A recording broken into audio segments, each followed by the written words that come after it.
Boss lady, looking large and in charge. Minus the large, plus points for being cool. Shut up, Adam.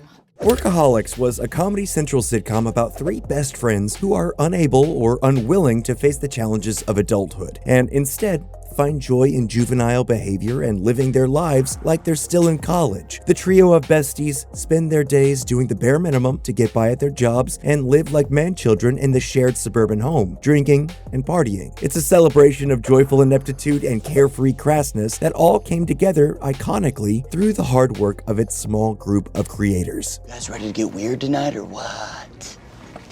For sure. The cult classic comedy series was created by a real-life group of close-knit friends, like Anderson, Adam Devine, and Anders Holm, who played fictionalized and elevated versions of themselves. The series was also co-created by Kyle Newacek, who directed many of the episodes during its lengthy run. Anderson and Newacek were friends since 3rd grade and wound up going to college together in Orange County, where they met Devine. During their time doing sketch comedies, they befriended Holm, and their fates were inevitably intertwined. Like several iconic shows that mine the rocky depths of friendship and idiosyncrasy for comedic gold, Workaholics isn't necessarily about anything specific, and largely tells stories about the awkward daily trials and tribulations of its central trio of offbeat weirdos. They are employed together as telemarketers sharing a single cubicle, and outside of working hours, they share a rank bachelor pad where they drink and smoke to their heart's content. Looking to their own lives for inspiration, the series is semi-autobiographical in a way. As the fictional Blake, Adam, and Anders work for the bland and unrewarding Tele-AmeriCorp, in real life, Devine and Holm worked for a telemarketing company as well, which led to them pursuing their comedic dreams instead and forming a sketch comedy group known as Mail Order Comedy. This is actually where the story of Workaholics began, with Mail Order Comedy and the gang's persistent effort to make good content and get seen. The group began making videos in 2006, just a year after the birth of YouTube, and together they began pumping out quality sketches for the platform, as well as Facebook. Anderson explained in a podcast interview after the first season aired that they weren't getting a ton of views on their videos, but they knew they had something good with their group chemistry and dynamic. So even though they weren't getting the traffic they hoped for, they kept working hard and eventually came up with the web series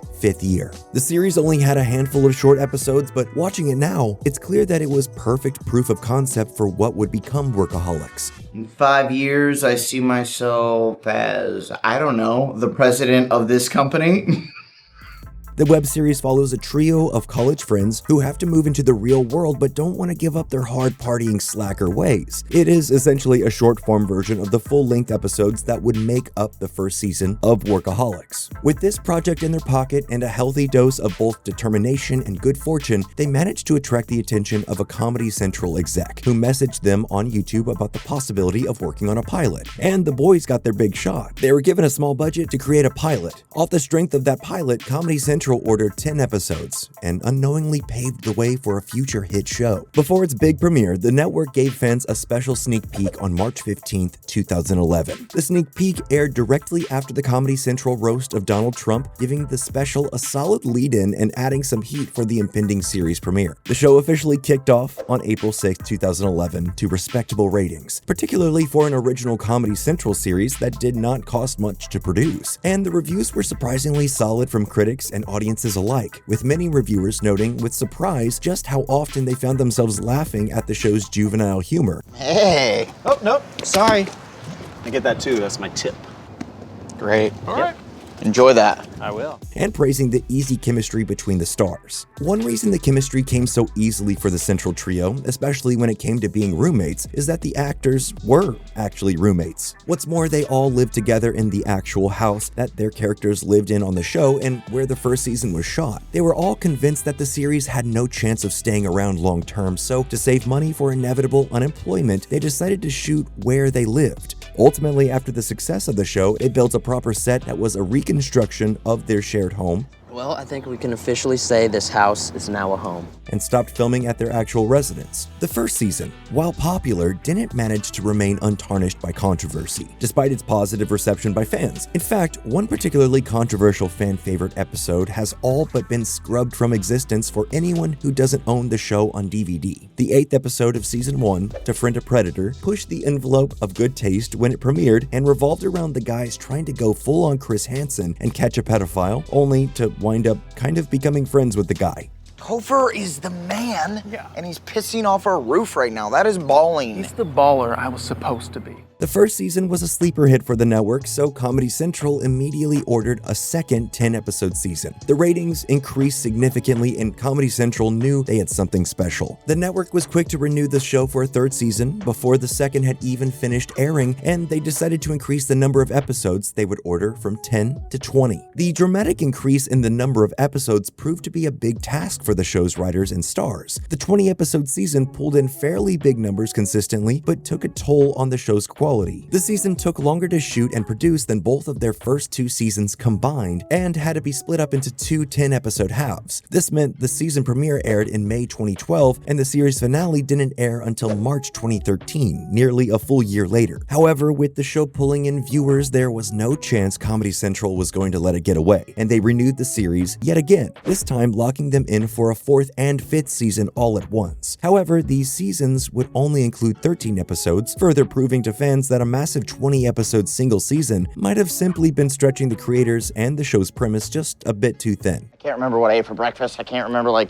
my social security number, which is an issue sometimes. During this time, in an effort to avoid repetitive jokes or retreading old territory, the writers began filling up a whiteboard with overused jokes and phrases that needed to be retired from their comedy rotation. Executive producer John Quaintance once took to Twitter to share a snapshot from the writer's room and revealed a few of the jokes that had made it to the banned board. The list included such cliche catchphrases as, "Can you not?" "Vajayjay," "Wait for it," "Just threw up in my mouth," "Stay classy," and "White people problems," among countless others. Despite the creative team's best efforts to keep the series fresh and original, many fans felt there were only so many ways you could watch three best friends drink, smoke, and try to avoid working before things began to drag on. No, I think we're cool. While their fictional counterparts did everything they could to party down, Devine, Holm, and Anderson were bringing an ironic sort of truth to the title of their show with the amount of effort they were pouring into the series to try and keep it revitalized. Amid season 5, ratings began to dip a bit, but not so much that Comedy Central didn't want to bring them back. The network ordered only 10 episodes for the 6th and 7th seasons, which is often a sign of decreasing confidence. Eventually, it was the creators themselves who decided to pull the plug on the series, announcing in November 2016 that the 7th season would be the show's last. A joint statement from the show's main trio read, "We would like to thank Comedy Central and all the fans for turning us from boys to men. It was an incredible run, but we've decided to leave on a high note." The final episode of Workaholics, titled Party Gods, aired on March 15th, 2017. However, their friendship remained strong even after the series came to an end. As Anderson said in an interview with podcaster Ross Carey early in the show's run, getting to make a TV series with his best friends was absolutely 100% the dream come true.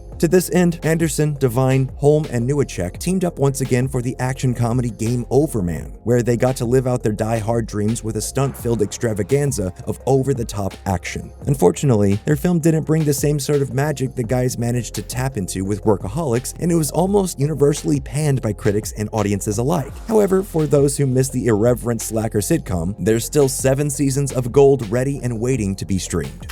So what do you think about the Workaholics TV journey? Did you stick around till the very end or jump ship when the quality started to wane? Let us know how you feel about the iconic Slacker series in the comments below, and be sure to check out the rest of the Nerdstalgic channel for more great stories about your favorite shows.